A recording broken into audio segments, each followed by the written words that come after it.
De nombreux experts économiques partagent l'idée selon laquelle si la Chine ne s'est pas classée au rang des pays les plus riches du monde ces 30 dernières années, cela a contribué à ce qu'elle concentre ses efforts à tisser des relations avec divers pays et surtout ceux en voie de développement.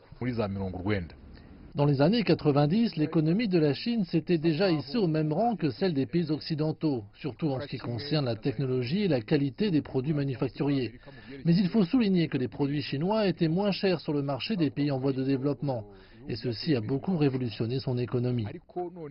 François Kanimba affirme que cette importance accordée par la Chine à ses partenaires commerciaux fait qu'ils peuvent facilement changer d'orientation dans les échanges entre les blocs économiques du monde, en grande partie grâce aux avantages qu'ils tirent de la Chine. Depuis 2009, la Chine est devenue le premier partenaire commercial de l'Afrique. Le volume des échanges commerciaux sino-africains a atteint en 2017 170 milliards de dollars américains. Selon l'ancien numéro 1 de la Banque nationale du Rwanda, la Chine ferait beaucoup mieux si sa monnaie, le yuan, se hissait au même rang que celle de l'Occident. La Chine aujourd'hui lutte pour que le yuan devienne une monnaie de réserve. Et je crois qu'elle réussira un jour car son économie est stable et crédible dans le monde. Une économie qui ne montre aucun signe de faiblesse.